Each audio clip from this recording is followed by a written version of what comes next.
नमस्कार साथियों, आप सभी का एक बार फिर से एग्जाम ज्ञानपुर परिवार में हार्दिक स्वागत है। आज हम बात करने वाले हैं रेलवे आरपीएफ नई भर्ती 2024 के बारे में।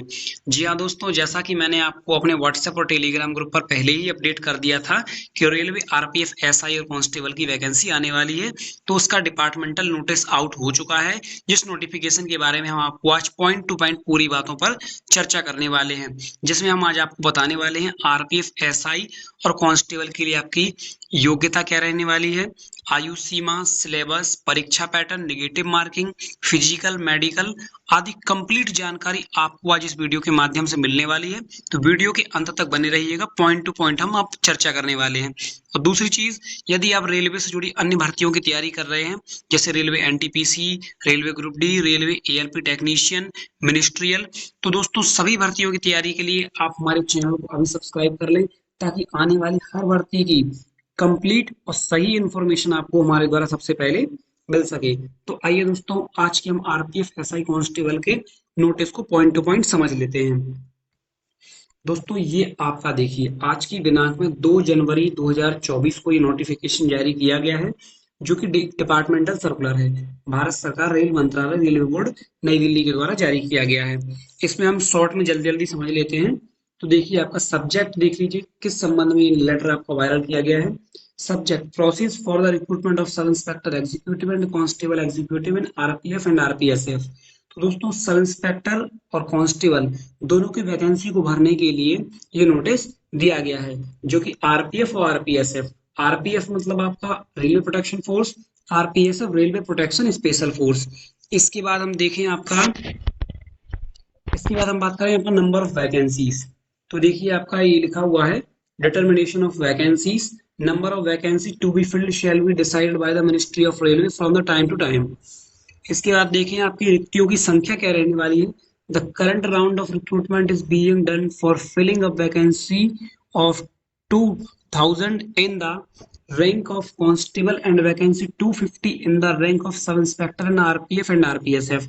दोस्तों 2000 वैकेंसी जो है वो आपकी कांस्टेबल के लिए रखी गई है, और 250 वैकेंसी आपकी सब इंस्पेक्टर के लिए रखी गई है आरपीएफ और आरपीएसएफ में। तो दोस्तों वैकेंसी के लिए आप कंफर्म हो गए कि 2000 वैकेंसी आपकी कांस्टेबल के लिए और 250 वैकेंसी आपकी सब इंस्पेक्टर के लिए रखी गई है। अब इनके आगे हम चयन प्रक्रिया पूरी जान लेते हैं। तो दोस्तों आपको जो रिक्रूटमेंट का प्रोसेस रहेगा, यानी चयन प्रक्रिया, वो 3 पार्ट्स में रहेगी आपकी। पहला फेज रहेगा आपका कंप्यूटर बेस्ड टेस्ट, यानी कि ऑनलाइन लिखित परीक्षा होगी आपकी। दूसरी चीज आपकी फेज सेकंड, इसमें आपका physical efficiency test, physical measurement test होगा, यानी पीईटी और पीएमटी। दोस्तों इसमें आपकी हाइट, चेस्ट और रनिंग दौड़ वगैरह आपकी होगी।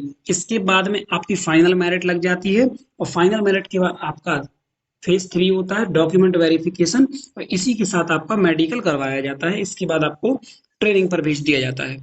इसके बाद हम इसमें पॉइंट टू पॉइंट चीजें समझ लेते हैं कि फिजिकल के लिए आपको क्या चाहिए, मेडिकल आदि सभी चीजें हम एक बार समझ लेते हैं। सबसे पहले हम देख लें कि ये वैकेंसी आपकी किस किस जोन के लिए आने वाली है। तो देखिए आपकी ये 4 भागों में बांटी गई, ईस्ट, वेस्ट, नॉर्थ, साउथ। तो इसमें हम देखेंगे ईस्ट के लिए आपका E R, E C R, E C O R, N F R और एस सी आर के लिए ये वैकेंसी रहने वाली है। वेस्ट में आपकी W R, W C R और एस सी आर।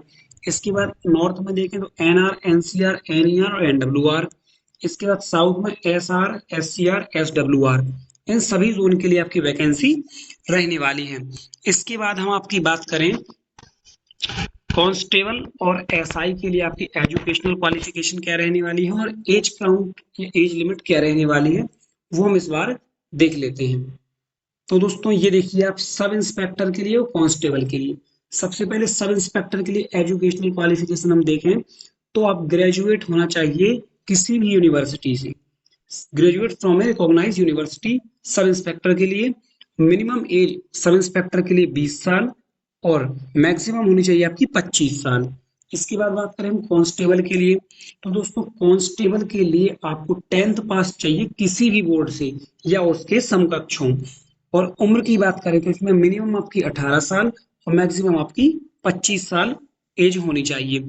और ये जो एज है आपकी, ये आपकी 1 जुलाई या फिर 1 जनवरी को काउंट होगी। जैसे ही ऑफिशियल नोटिफिकेशन जारी होगा, तो उसमें आपको 1 जुलाई या 1 जनवरी से आपकी ये एज काउंट की जाएगी। इसके बाद दोस्तों हम आपकी बात करें उम्र में छूट को लेकर, तो SC ST को आपके यहाँ पर 5 साल की छूट दी गई है, OBC को 3 साल की।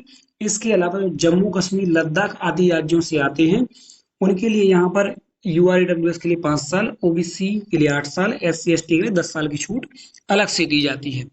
इसके बाद हम आगे देख लेते हैं। तो दोस्तों इस अब हम बात करेंगे आपकी फिजिकल मेजरमेंट को लेकर।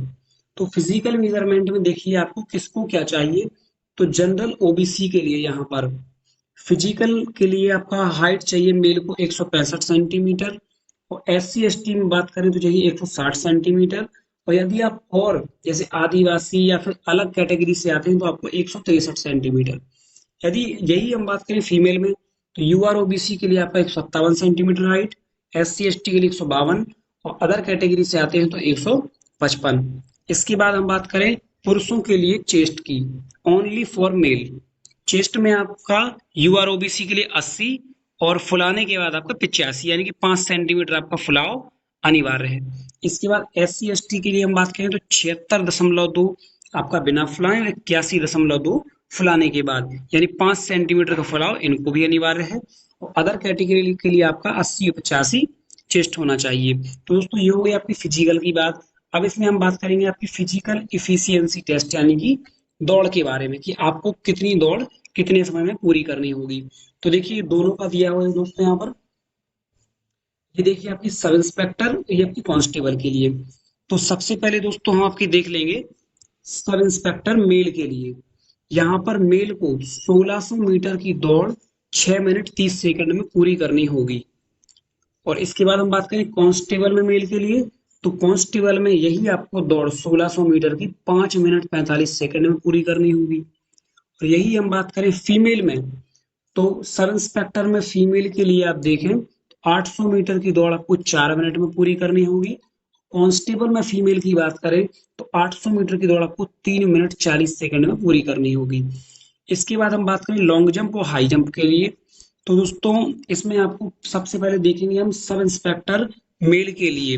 लॉन्ग जंप होगी आपकी 12 फीट की और हाई जंप होगी 3 फीट 9 इंच की। और इसके बाद सब इंस्पेक्टर फीमेल में देखें तो फीमेल के लिए long jump 9 feet, high jump 3 feet. इसके बाद कांस्टेबल मेल के लिए देखें तो लॉन्ग जंप 14 फीट और high jump 4 feet. Constable female के लिए लॉन्ग जंप 9 फीट और हाई जंप 3 फीट। दोस्तों ये आपका फिजिकल मेजरमेंट हो गया। इसके बाद आपकी फाइनल मेरिट लग जाती है। यदि आप ये स्टेप पार कर लेते हैं तो आपको फाइनल मेरिट में यदि नाम आता है तो इसके बाद आपको डॉक्यूमेंट वेरिफिकेशन और मेडिकल के लिए बुला लिया जाता है। और यदि आप मेडिकल और डॉक्यूमेंट वेरिफिकेशन में पास हो जाते हैं तो आपको ट्रेनिंग के लिए भेज दिया जाता है। दोस्तों ये आपका लास्ट स्टेप हो गया डॉक्यूमेंट वेरिफिकेशन और मेडिकल। अब इसके बाद हम देखने वाले हैं आपका सिलेबस क्या रहने वाला है और एग्जाम पैटर्न किस तरीके से रहने वाला है, नेगेटिव मार्किंग क्या रहेगी, किस सब्जेक्ट से कितने प्रश्न आपसे पूछे जाएंगे। तो सारी जानकारी हम एक बार नोटिफिकेशन में देख लेते हैं। तो दोस्तों ये रहा आपका फेज 1 कंप्यूटर बेस्ड टेस्ट के बारे में पूरी डिटेल्स। तो दोस्तों इसमें हम देखेंगे आपका जो आपका एग्जाम का लेवल रहने वाला है, the standard of examination of sub inspector will be graduation level. मतलब जो सब इंस्पेक्टर का जो आपका लेवल रहेगा एग्जाम का वो ग्रेजुएशन लेवल का रहेगा। इसके बाद में जो कांस्टेबल का जो एग्जाम पैटर्न रहेगा वो रहेगा 10th लेवल का। इसके बाद में दोस्तों बात करें कि कितने प्रतिशत मार्क्स आपको अनिवार्य हैं। तो जनरल OBC की कैटेगरी के लिए आपका 35% मार्क्स अनिवार्य हैं और SC ST कैटेगरी के लिए आपका 30% मार्क्स आपके जरूरी है। इससे कम यदि आप मार्क्स लाते हैं तो आपको रिजल्ट में इंक्लूड नहीं किया जाएगा। इसके बाद हम देख लेते हैं आपके सिलेबस और एग्जाम पैटर्न के बारे में। तो दोस्तों सिलेबस में आपके 3 सब्जेक्ट रहने वाले हैं आपकी जनरल अवेयरनेस यानी कि GK GS और करंट अफेयर, दूसरा आपका मैथ और तीसरा आपका रीजनिंग। और सबसे बड़ी चीज SI और कांस्टेबल दोनों के लिए आपका same exam pattern same syllabus रहने वाला है। दोनों में नंबर ऑफ क्वेश्चन की बात करें तो 120 क्वेश्चन का आपका पेपर रहने वाला है। समय सीमा की बात करें तो टाइम आपको 90 मिनट का मिलने वाला है।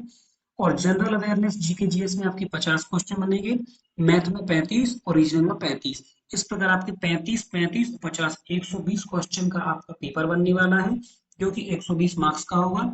समय आपका 90 मिनट रहेगा। नेगेटिव मार्किंग की हम बात करें तो रेलवे की हर एग्जाम में दोस्तों 1/3 की नेगेटिव मार्किंग होती है।